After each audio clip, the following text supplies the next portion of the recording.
thanks for being here. My name is Scott Rennick. I'm the owner and publisher of the Climbing Business Journal. I was also a commercial and comp setter back in the late 90s and early 2000s and ran a lot of comps around the country and traveled a lot. So I know kind of what it's like to wear that hat, although not in the modern environment. But yeah, CBJ, you guys are aware of us. We exist to empower and inspire the people that work in climbing gyms and climbing brands, and notably route setters. Our foundations and the founders, and where we really started was working to support the route setting profession. And I think we have a lot of resources on our site. And so I'd like to introduce Foxman McCarthy James and Justin Wright. They're with Vortex Routesetting. A couple of years ago, they started collecting data in our industry, and they've been consultants and they do contract route setting. Both of them have been headed up the route setting for multi-location chains, so they've got a lot of experience, a lot of credibility, and they've orchestrated, they put together this. So I'm going to hand it off to them, and thanks for letting me start. Hi, I'm Foxman. I'm pointing at Justin on my screen, but it probably doesn't work that way in real life. No, it does. That's amazing. You're over here on mine. Oh, I'm not there. It's like the Brady Bunch. I just dated myself. Sorry. Doing great, bud.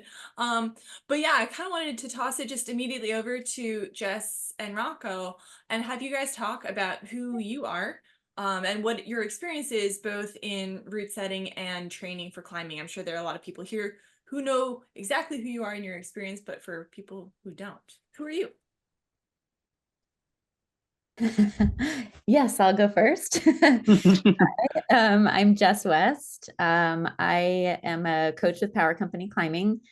I've been in the industry now for coming up on 10 years, if not already there. Time flies. In my journey through the climbing industry, I think I've seen so many different roles and areas: collegiate athlete, setter, youth coach, instructor. I've worked the desk. I've washed holds, begging to try to get on the setting crew.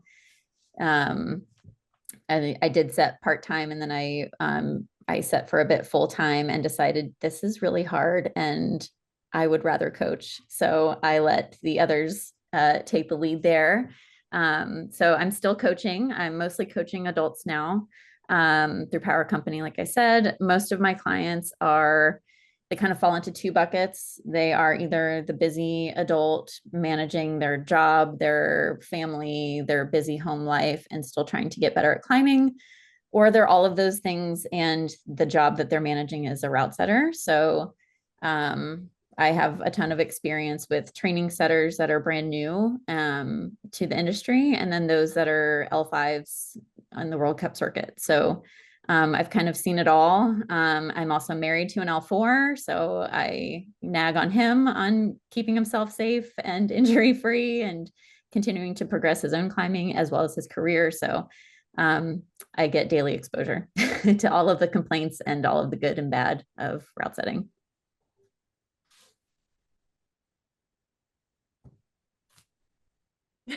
Yeah, you. Thank you. Hi, I'm Rocco Bocchicchio. Don't try to spell it. I'm the owner and head coach and only coach for Caldera Climbing Performance. Currently residing in Castledale, Utah, just outside of Joe's Valley. Started climbing in '98, and my first job in a gym was that same year, belaying birthday parties in trade for a membership and leftover pizza from the birthday parties. I've been setting in various capacities: full-time, part-time, freelance, traveling to set for competition since about 2000, so 24-ish years now. I've trained and climbed at a fairly high level for many years myself, and I've been training athletes since about 2000 as well. That ranges from youth teams all the way up to folks in their 70s. I've consulted and developed curriculum at gyms for adult programs, developed youth teams since the early 2000s. That's for both movement skills and strength and conditioning stuff. And more recently, I've been inspired to focus my research and continuing education on training for aging athletes, in large part because I am one, as are like a bunch of my friends and peers. So I wanted to continue to progress myself, and all of my friends and stuff were coming to me and saying, "Hey, should we quit bouldering because we're old?"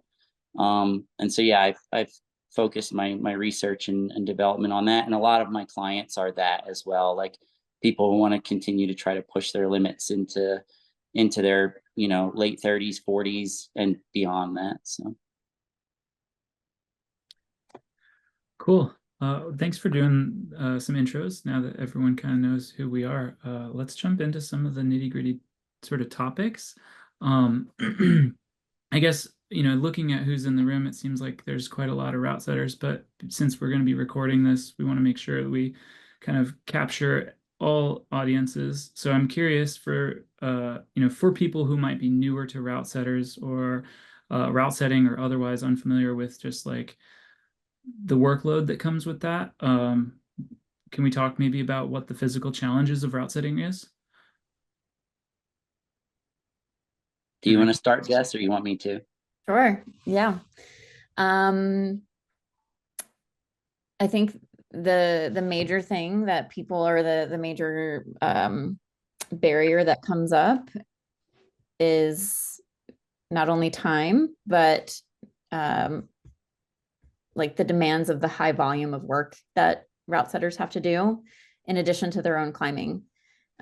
So a lot of folks join a setting crew because it looks cool. They want to influence, the setting that's in the gym and the movement that the community gets to experience.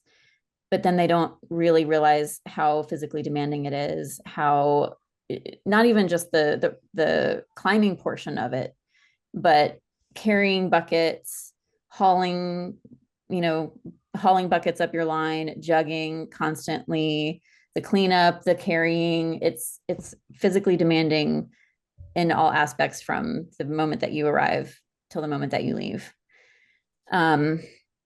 And a lot of that can influence and affect the way that you're able to climb on your off time. We don't have unlimited physical capacity, unfortunately.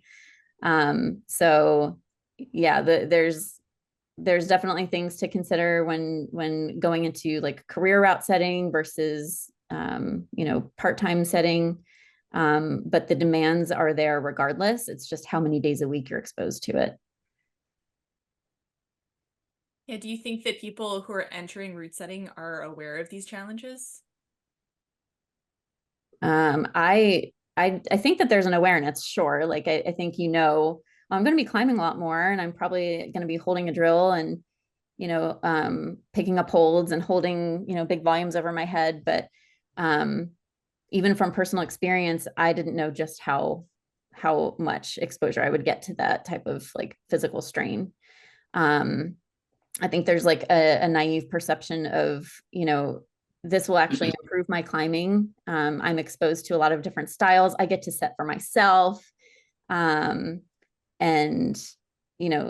I do think that there's some truth to that. And I think in the beginning you can, and you actually do get better at climbing, but then there's this tipping point there where you have to actually start thinking about, where am I going on this journey, and like, where am I taking this career, and which of these, pursuits do I want to go after? Being a better climber or being a better setter? Can I do both? Yes, but there's some give and take along the way, and one has to, give for the other to improve. So yeah. Yeah, no, the reason that I ask is like, frequently when I was interviewing setters who wanted to join the team, I would hear that like, oh yeah, and this would be great because I'll be a better climber. And so like seeing if that is other people's experience kind of outside my own bubble, but like wanting to like, temper that expectation without like squashing hopes and dreams of like, well, maybe. You certainly get the exposure, like I said, to different styles and movement, and you think about climbing a whole lot differently when you are the one behind the drill and you get to pick the holds and you have an assignment. So intellectually and like emotionally, there's a lot going on there in addition to just being like physically better at climbing. And even that, like I know that we're talking about like training in this session, but there's an emotional toll and there's like a whole lot going on up here that can actually affect your personal climbing as well, like burnout. We can go down a whole rabbit hole in that direction, but those are the things that I think people don't really expect either. I think there's an idea about the physical expectations, but not quite the whole gamut. Well, and jumping back a little bit to the physical toll, I tend to highlight the forerunning a little bit more, I think, because in other like physical labor trades, like the construction trades, for instance, you have some like repetitive motion and like somewhat simple movement patterns that people are able to like adapt to over time. But climbing is so diverse and complex in the movement patterns and nuance that even like high level athletes from other sports that come into climbing have a really hard time, even if they're super fit, adapting to how diverse the movement patterns are. And so that's kind of a special circumstance, right? Where it's taking an even greater physical toll than say like just carrying bags of concrete back and forth all day does to somebody. And as far as like whether people are aware of the challenge, I think the other thing is that like many people getting into route setting are like young and psyched and they think that they're bulletproof. So even with the warning of the fact that it does take a significant physical and mental toll, like they might not necessarily realize, like Jess was saying, how drastic that toll can actually be, whether you're 20 years old or 40 years old. Rocco, you just sort of like jumped into the next question I wanted to ask, and it is just like, does the age of the route setter matter? Do you guys have thoughts? Rocco, Yes, do you want to go? it absolutely does. I mean, scientifically speaking, like one of the things that you notice yourself losing first as you age as an athlete is your ability to recover. Like that becomes the name of the game for continuing to even participate in your sport as you get older. So now you have like route setting, which I would describe as like woefully inadequate recovery time, both in the micro, like between attempts for running in the day, over a week, and then over a year, and then over a career. Like the cumulative fatigue is massive. And so as you get older, yeah, like the recovery just gets even harder. Yeah. I also think it depends on the starting point, right? It's all relative to like when you start your career path as a setter and or when you've started climbing. Like if you're going to jump into being a setter at 40, that's going to be rough compared to a setter that's starting in their 20s. So, again, it's like it's all relative to the starting point, and there is a bit of like acclimation that can go on there, but there's still some like diminishing returns regardless if you're up there in age like some of us are. So yeah. So that brings an interesting question, Jess. Like, do you think that there's a sweet spot for starting? Right? Because like as someone who's been doing it for so long, I can say that like I feel like I'm getting beat down when I have multiple really hard, say 4 running days in a week. And yes, I imagine that if someone my age was just getting started, they might have like a harder time. But at the same time, I have like all of these little injuries and wear and tear on my body from all of those years, right? So it's like, I took a 5-year break from setting, or 6 years or so. And I feel honestly like that might be one of the only reasons that I can perform, in route setting at the level that I do now, is because I gave my body a little break than a lot of other people that are 42 years old like didn't have, right? Yeah, for sure. I think it depends if you're maintaining that full-time schedule the entire time too. I mean, there could be like a ramping up when you're a little newer to the crew.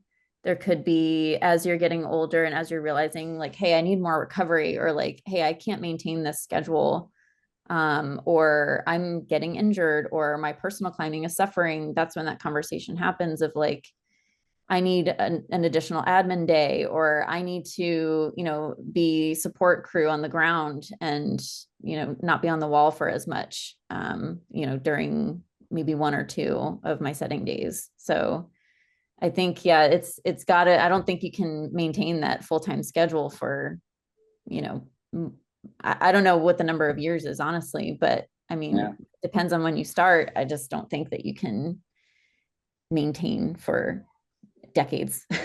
And in regards to ramping, like that's another interesting point, is that when I started setting back in the late 90s and early 2000s, like there was no such thing as a full-time route setter.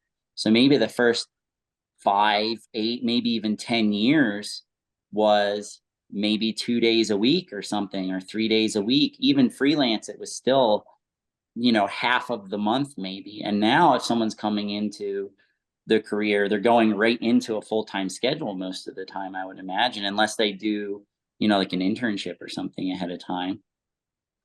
So Yeah, yeah, full like time. it's on you right away.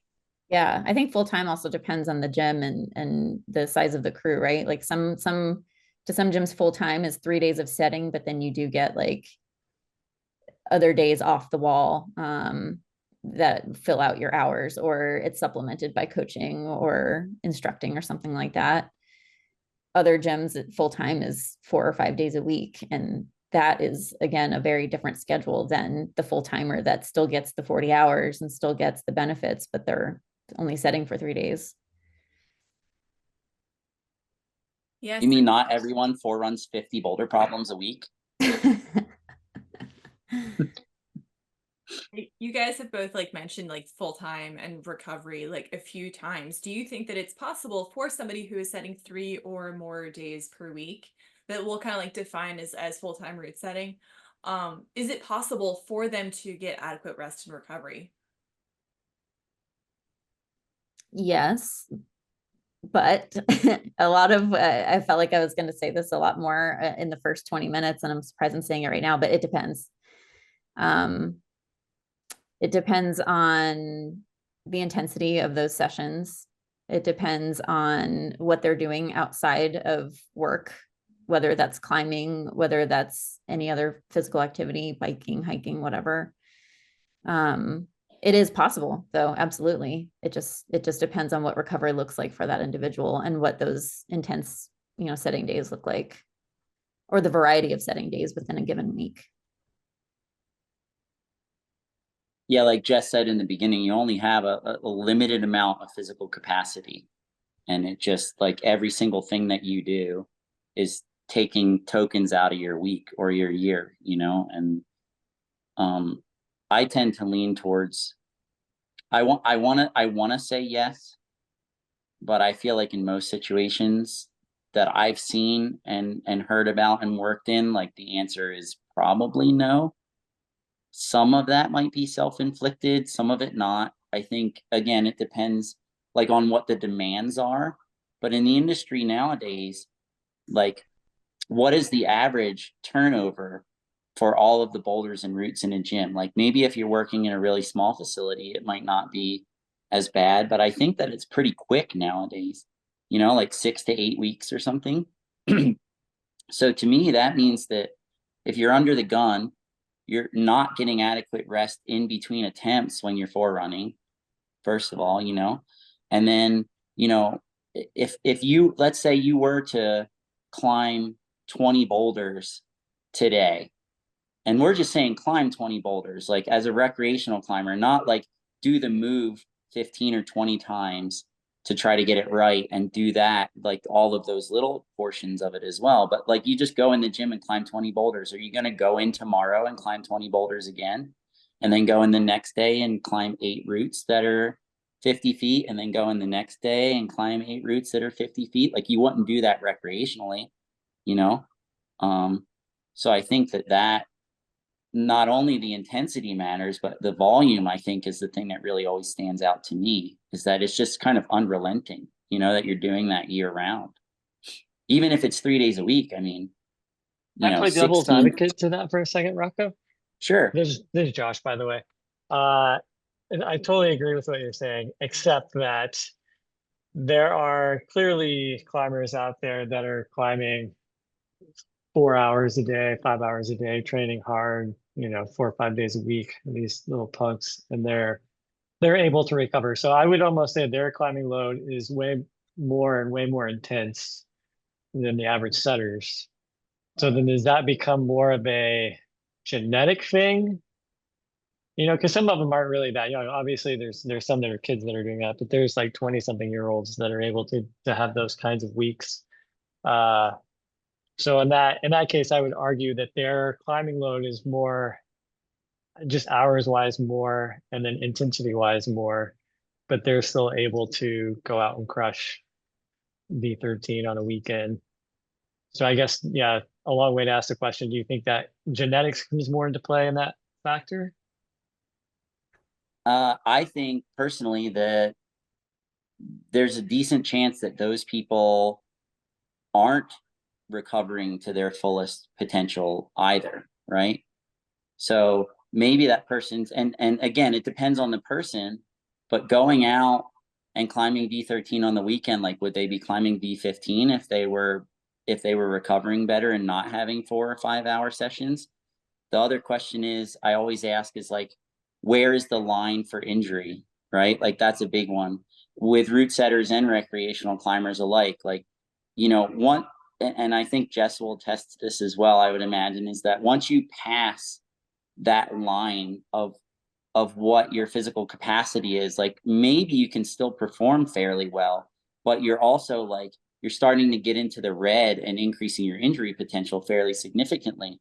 And an injured climber an injured route setter isn't someone that's getting better at climbing because you can't be consistent, right? Like injury is the thing that will put you out, So I don't know. I think about, I can relate it back personally to, 20-year-old me who would climb 300 days a year on boulders, and yeah, I climbed 8B back then, but what would I have been doing if my body was properly recovered?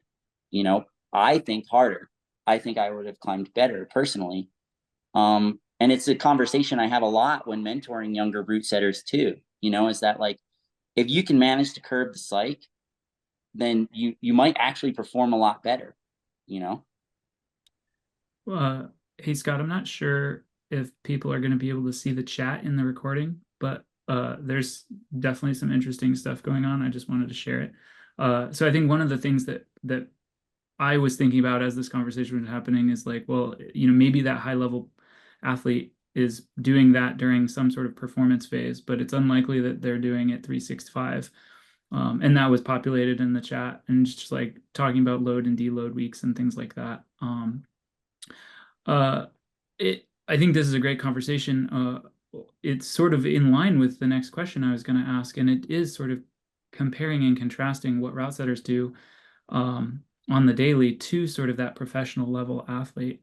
So I guess now might be a good question to time to dig into that. It's like, does rest and recovery look different from a commercial route setter versus something that either a recreational or sort of a professional climber needs to look at? And like, what are those differences? I'll let Jess have a turn. It does look different. It depends, again, like I said it twice, it depends on the volume in that setting week and that period of their training and how those two overlap. It depends on the intensity and the way that the team works together. Do they have the opportunity to not be the one forerunning all the hard boulders and hard routes that week?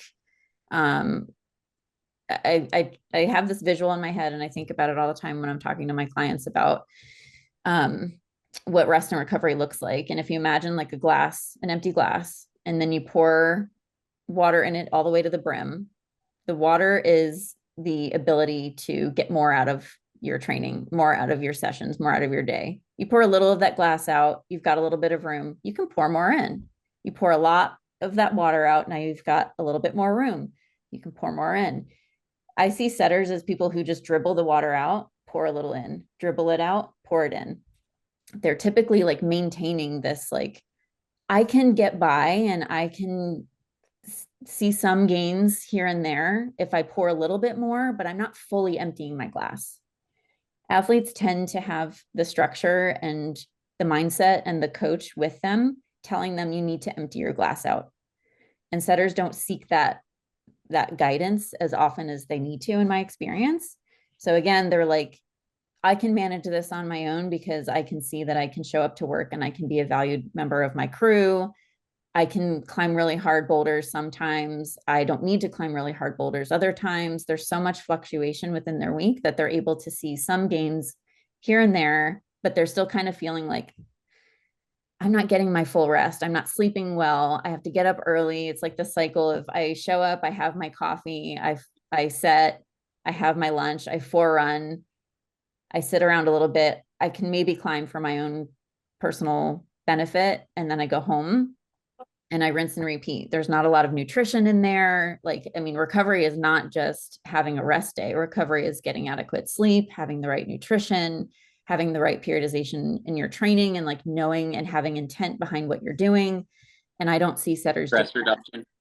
Yeah, exactly. I don't see setters doing that. So it does vary from the recreational or commercial setter to those that are like setting at an elite level for elite athletes, because they just, the intensity and the schedule is completely different and the demand is completely different. Yeah. And like, I think that sometimes the job requirements are very much at odds with, the scientific proven ideal for what like rest and recovery looks like, and a lot of recreational and certainly a lot of professional climbers have the ability even to pursue that ideal or try to get as close to that ideal as they can, and route setters a lot of the time don't necessarily have that option. And that's kind of an industry issue, in my opinion, that would require a shift in how route setters function within the gym and what the actual job looks like. Yeah, so that pivots us like beautifully into this question of like, how can gyms help? How can the industry move us towards that? So, what programmatic changes do you think gyms can implement to alleviate some of that cumulative fatigue? Like, what have you seen that works? What have you seen that doesn't work?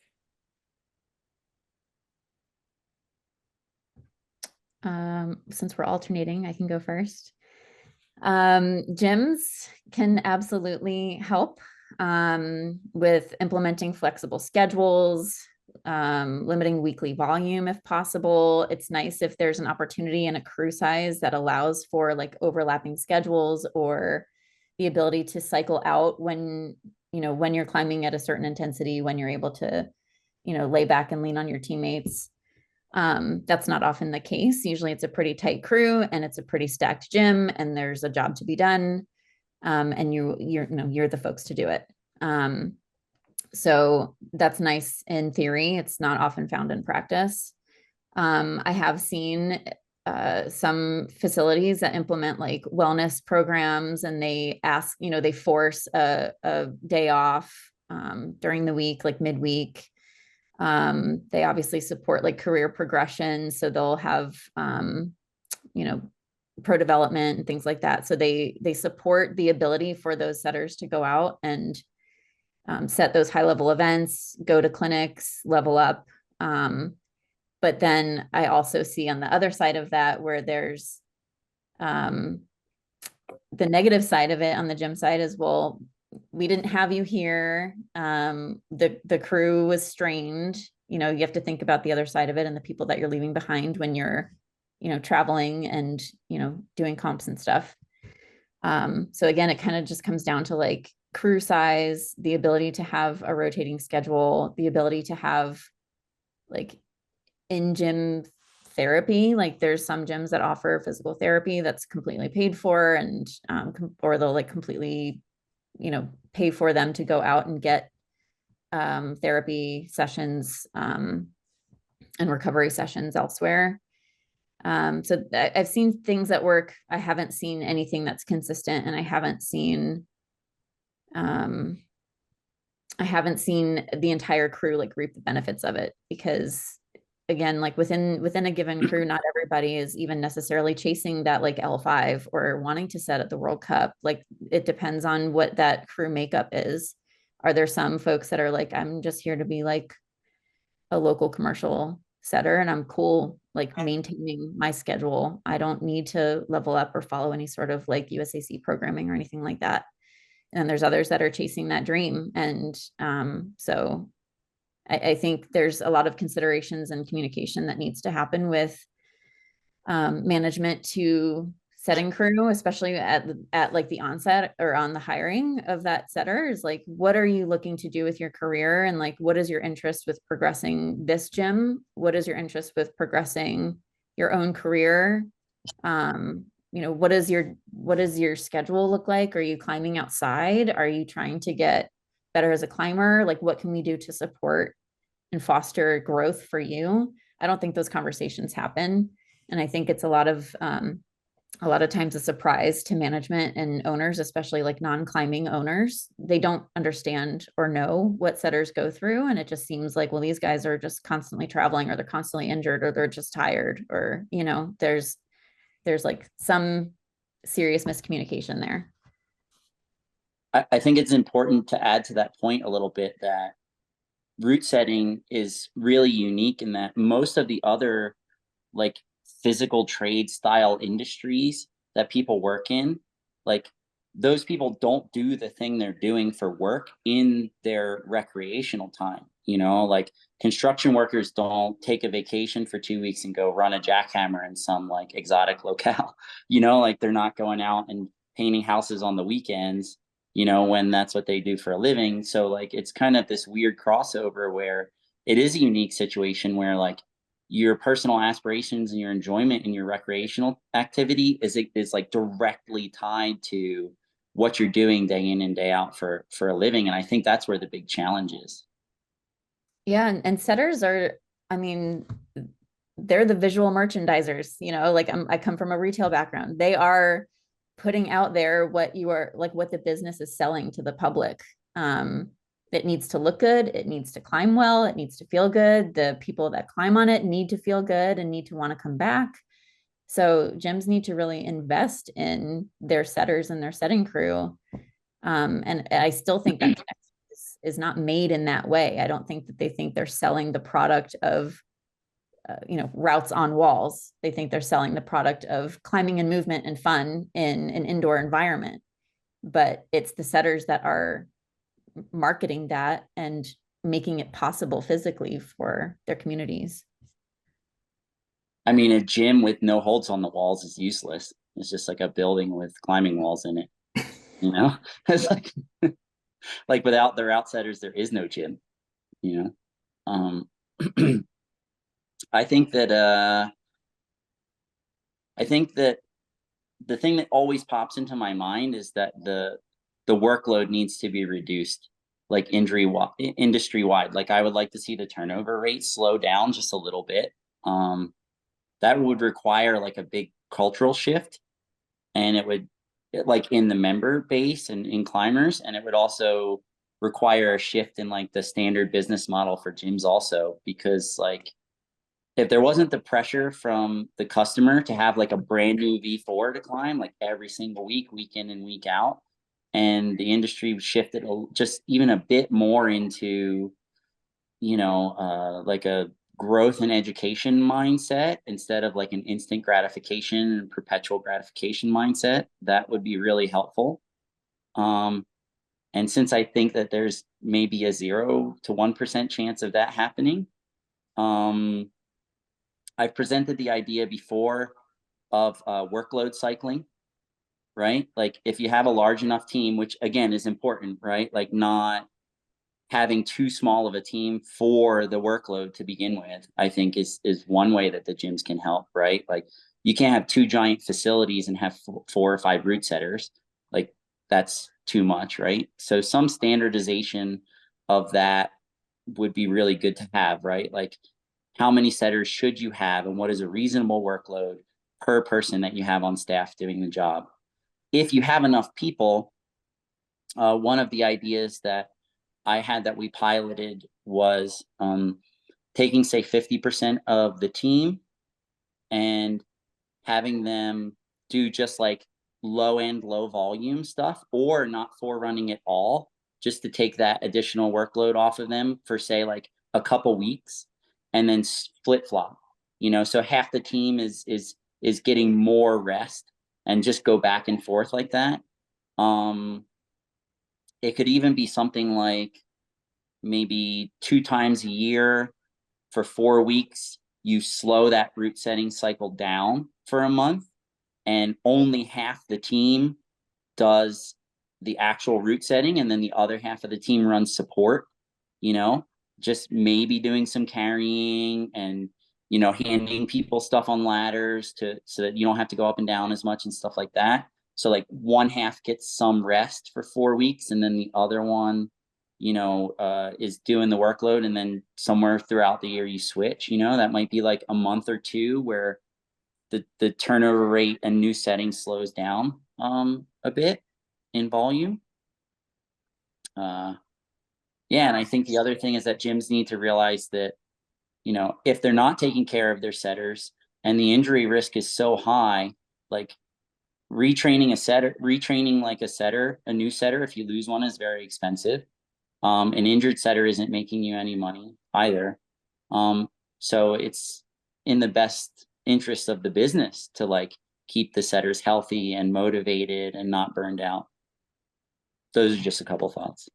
Yeah, you had an interesting point, and I had to like jot it down before I forgot. We were talking about turnover, 6 to 8 weeks or so. I've seen like 4 to 6 weeks being average turnover as well. It depends on the footprint of the gym, which is interesting because we all know that the footprint of the gym has been increasing like crazy. Like the gyms from the early 2000s are so different from the gyms that we see today. They're monsters, but the turnover rate is still about average as it was when they were smaller, single mom and pop gyms.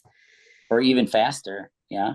Right. Which like, that seems so like backwards. There are so many more options for the community to just go get on something else, like go to another wall, go to another area of the gym. That instant gratification is still there because of the size of the facility now, or the number of gyms in their proximity that are still like potentially owned by the same company.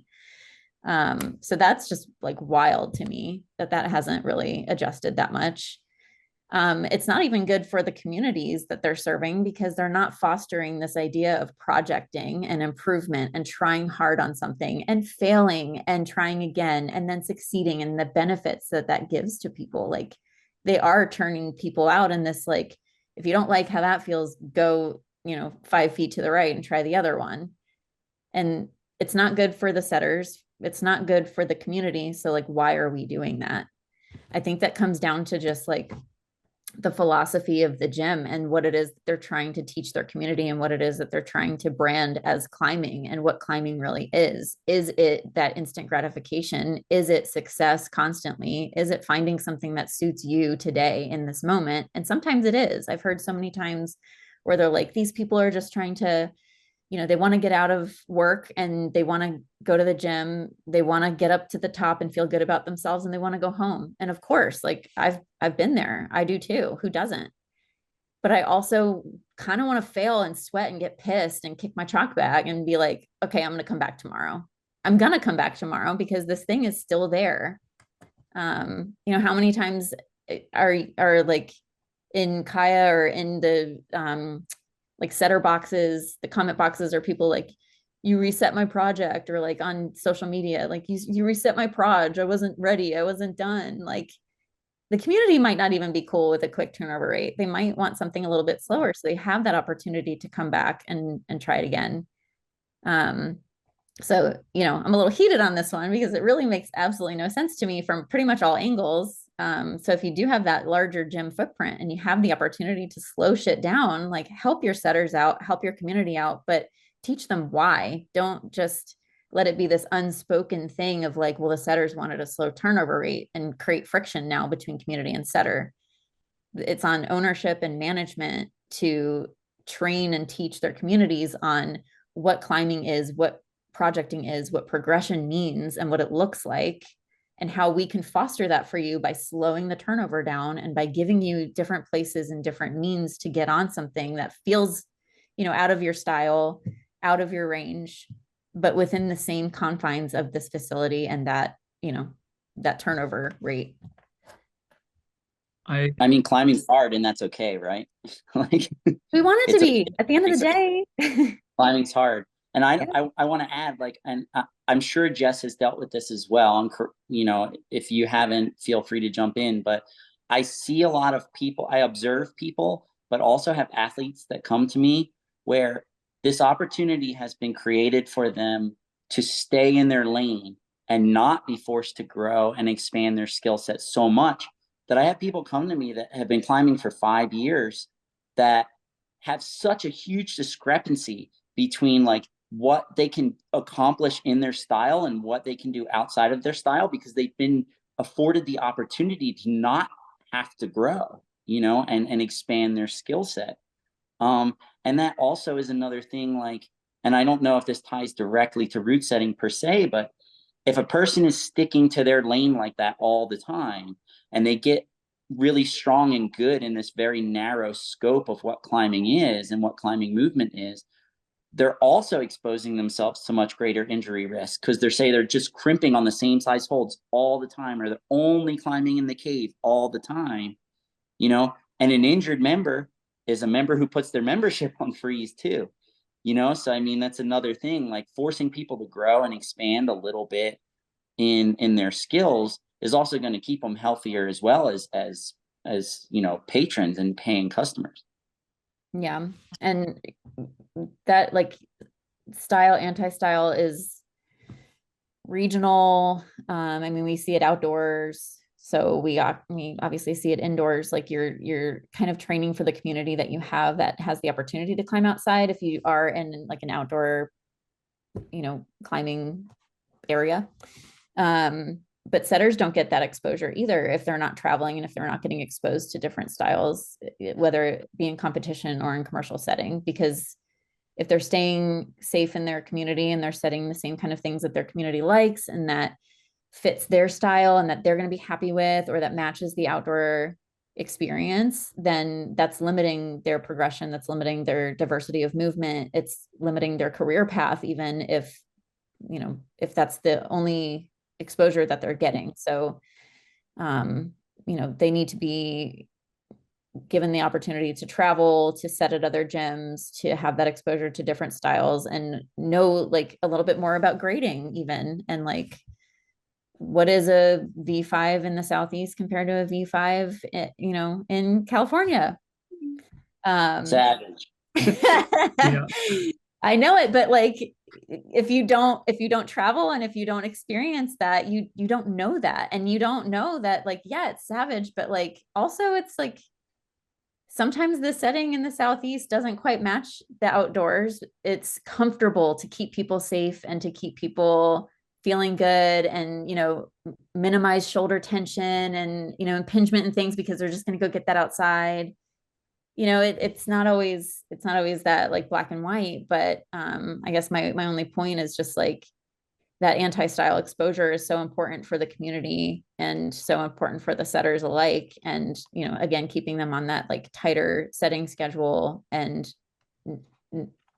kind of giving too much exposure to different things for the community to get on and not feel like they have to find what their style is. That's like one end of the spectrum. And then the other end of the spectrum is just like, give them what they know, give them what they like, give them what is going to make them feel good. And, that's going to limit the setters as well. And they're not going to progress and they're not going to get that exposure to what their true limit is or what their true style is even. This whole part of the conversation really reminds me of an article I read, like this was maybe a year ago. It was like, it said modern route setting was ruining climbing, and it was talking about the increased rotation speed and like people's overconsumption and their focus on, what they like to climb and not branching out. I do want to kind of pivot to our sort of last question though, because we're kind of running up against the clock here. If a route setter approaches either of you asking, maybe they're interested in training with you, what are the first kind of questions that you might ask them or what they might ask you? The first things that I always ask are like, I dive into their schedule. I want to know everything about what they're doing on a daily basis. And then I want to put them through an assessment to see like, what are they actually good at and what are they actually not good at? Because, in doing consultations, there's a general idea of I'm good at these things, I'm not great at these things from non-setters, and they're often wildly inaccurate. They have a good idea of like what they can and can't do, but setters actually have a lot of exposure to generally to different styles, different hold types, different body positions, and they know what they can't do because they're exposed to it on a daily basis in forerunning. They know when they're not called to do the Cordo boulder because that's not their style. So I try to, I want to know, what is your schedule like? Tell me everything about it. What are you doing inside of work, outside of work? Who are you to your crew? And then let's put you through an assessment and see like what we can do with what you can physically do. My first question is, how committed are you to your career as a route setter?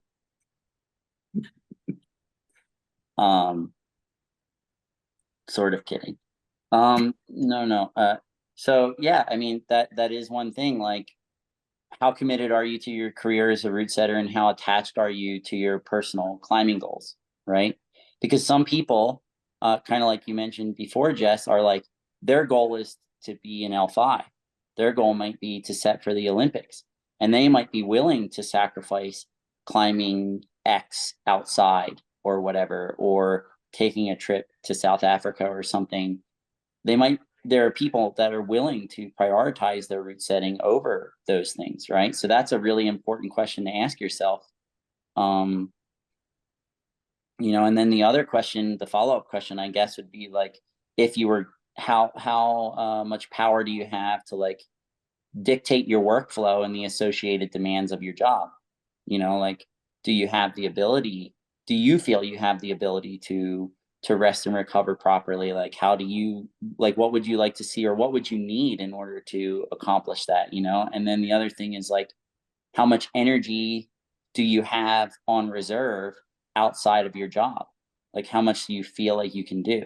Because those questions are really going to dictate whether it seems like they can train at all, since that volume and intensity varies so much, based like from gym to gym. Those are questions that I ask the individual. Interestingly, the folks on like the more like career professional level of route setting often come to me just wanting a 6-week program because they're training for a very specific event, and they only have limited time to do it, and they know that they can't guarantee me 3 months or more. So that's something also to keep in mind. Like, when you said like, how committed are you to your career, I actually was thinking like, how committed are you to me? Like, how committed are you to this program? Because it's not going to be easy, and you're not going to like it, and you are very busy, and it's easy to give up, of all the things that are going on in your day, it's easy to drop this thing because it's the last thing that you've added to your plate. But it's going to be the first thing to upset you when you're not where you're at when that event comes around, or when that climbing season rolls up. So that's why I usually dive into calendar and look at those things, because it's like, if you can't commit for the 6 weeks or the 12 weeks that you paid for, you're wasting your money. So like, let me adjust things to something that is more bite-sized that you can actually commit to and stick with, so that we can all see the benefits from this. And like, what is the intent behind this, behind you coming to me? Are you looking to just maintain and ward off injury? Are you actually trying to, prepare yourself for a specific event? Some folks come to me because they're like, I want to be a valued member of my team, and I don't want to be, the lowest on the totem pole. I need to step up, and, I want to progress in my career. So that's a more long-term commitment. And that's where we really need to talk seriously about, maybe Rocco, more of like what you were talking about, like how committed are you to your career path? And what time do you have to commit to that? Because now you're thinking long term, and that's a whole nother ball game. Yeah, so I see Alex, your hand is up. You have a question, dude. I was gonna say, like, I mean, after talking about this for 50 minutes, is it possible to train as a route setter? Because I haven't heard anything like saying, yeah, no, do this, or here's a trick to take something off a day. I mean, for myself, I have a lot of power as head setter over my schedule, but also I had a coaching plan and he burnt me out. So like, there's a lot of access to internet resources. Lattice has their whole app that just has, endless workouts. And at this point in, most of our careers, we have seen a lot of different training programs and protocols and can put together something. Do you guys have any advice for putting a protocol together for yourself? Like, listen to your body, figure out this about each day, and then, make that decision whether or not you're going to train. Looking at a week holistically.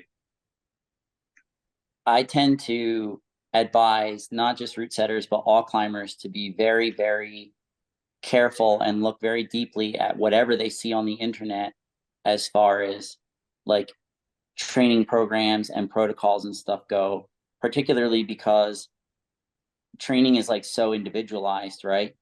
Like you can't expect yourself to go and do exactly what like Alex Puccio is doing, because you're not Alex Puccio. You don't have the training age necessarily. Like there are all these factors, right? So, but for route setters, I think it's even more important than the average climber. Like that is because you're especially not climbing, training, and recovering like, an average recreational climber who has a desk job and comes into the gym 2 days a week and maybe goes outside every other weekend or something, like it's just not the same. And I'll be interested to hear if Jess and I have like kind of varying or contrasting ideas about this, but typically I would say 90%, maybe even 95% of the route setters that I've worked with training, the first thing I focus on is developing a good like warm up that they stick with and do all of the time, because I find that to be something that route setters are very inconsistent with, and I think it's important for your body to do that. So develop a warm up, kind of coach them a little bit on good recovery tactics, again, because that's super, super important and often overlooked, like hydrating, snacking throughout your setting session. Like it's easy to just eat half of a Chipotle burrito for lunch and then go on run for 4 or 5 hours, but that's not the way that it works, and that's not how professional athletes climb either, right? So real basic things like that are pretty out there and easy to access via online sources if you were looking into them for recovery and warm up. And the other thing is that I focus very, very heavily on doing the opposite a lot of the time of what most setters do, which is really, really high volume of like low to moderate intensity efforts. So I generally have my athletes do very, very high intensity, very, very short, low energy, expensive type training programs, a lot of isometrics. So because in my opinion, the number one way to give a route setter a chance of progressing progressing is to keep you uninjured. Like, period. Like, if I can keep you uninjured, we're winning. And then if I can manage to keep you uninjured and manage your fatigue level, then maybe we can look at helping you add a little bit more on to try to see progression until we run up against that limit of what you have available, and we start putting you in a risk of injury. But I think warm-up recovery, good recovery tactics, and doing shorter workouts at really high intensity to positively affect your connective tissues and give you a chance of not becoming injured. Yep. And they're short, right? So you can fit them into that busy schedule, right? It's not so hard to do two 30-minute workouts or two 20-minute workouts a week, right? Or something like that, than it is to do a full training program. Yep. Not a whole lot of opposition on my end, Rocco. You pretty much nailed it. The main things that I usually focus on are very similar: recovery, warm up, because it's often skipped. Nutrition is a big key. And again, working at a higher intensity, but setters are typically on two ends of the spectrum. They're basically like limit climbing, or they're climbing like aerobic capacity. So I try to meet them in the middle. And typically what I'm seeing is that a lot of setters need focus on their specific projects, because they don't get to project. They don't get to work within their style or their anti-style in a way that actually fosters progression.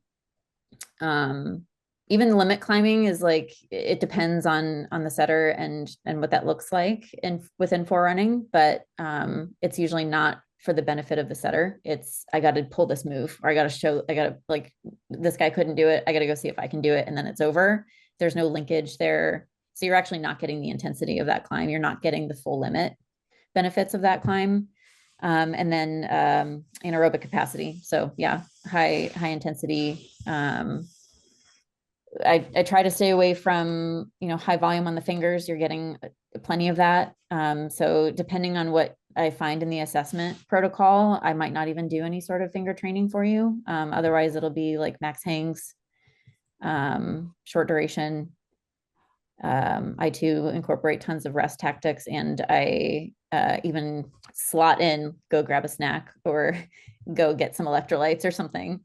And there was one other thing that I was going to mention that is lost on me now, but I'll come back to it maybe, or I'll email it out.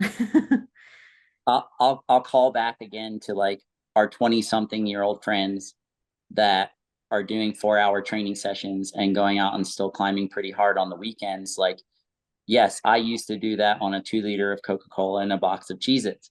But if my nutrition was better, like, would it have been better? Certainly in the long term, possibly, right? So there's a difference between like getting away with it and actually like optimizing, and so again, that's a personal thing. Maybe you just want to like eat McDonald's and climb D12 and that's good enough, or something like that. But there's certainly always a better method, so.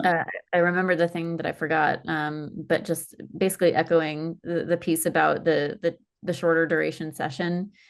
You can absolutely incorporate it with your training schedule, or your setting schedule. So if you have the opportunity to know what that schedule looks like for the week, and the intensity that you're going to be climbing at, the boulders that you're going to be setting ish, you know how many moves you're going to pull generally, then we can absolutely incorporate the intensity and the type of session that you need to get for your own personal training with your setting day. They should not necessarily be separate at all.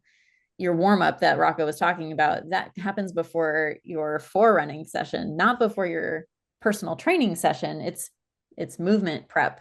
So when are you needing to prep your movement? It's part of your workday. You can even get your entire crew on board to do the same warm-up routine every time, if that helps with buy-in, and that helps with camaraderie, and like showing this is how we progress and focus on career longevity together as a team. So I'm a huge fan of like, let's incorporate it with your workday, and let's not make it feel like a burden. Let's not keep you there until 9 p.m.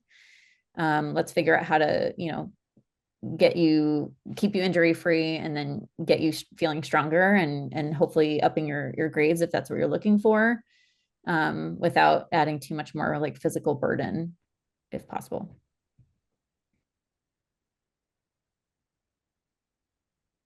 Well, we are over time because you both are amazing and went into so much depth and detail about so many things. And like what I'm hearing is the biggest things are figuring out the rest and recovery and figuring out how to balance your training with your career. And like kind of to Alex's point of there isn't like that just like magic answer. Otherwise, I think we would have done it, you know, last year, 5 years ago, 10 years ago, 20 years ago, just like, oh, well, this is how you are a route setter and progress in your personal climbing. But thank you both for like all of the different insights to the nuances of this conversation, because if it were easy, we wouldn't need to have it. I just want to add to that real quick.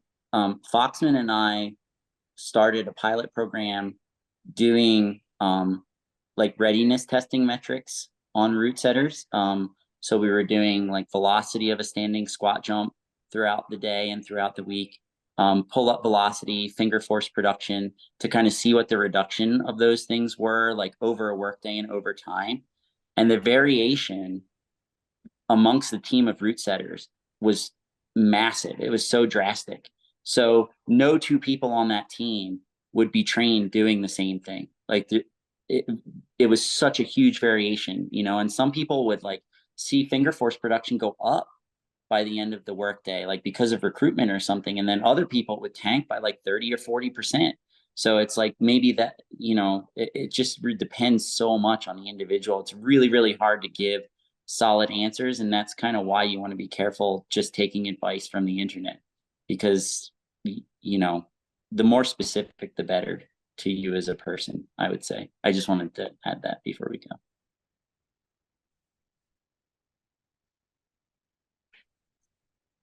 We're back to the awkward point of people just sitting quietly. Yeah. It's my favorite. I guess I mean we're not we don't have to go if there's any other questions, but thanks to everybody for being here and joining this conversation. Are there any other questions you want to ask Rocco and Jess? All right. Well, We covered it all. Solved I feel it. like we could have talked for 5 more hours. Oh yeah, I can keep going. Thanks, How about everybody. how about the negative effects of the cumulative fatigue on movement patterns? So technique is influenced by them climbing tired all the time. We won't get into that. Maybe next time. Little nugget for next time. Yeah. yeah. Thanks for being with us. Thanks everyone. Y'all. Thank you. Bye.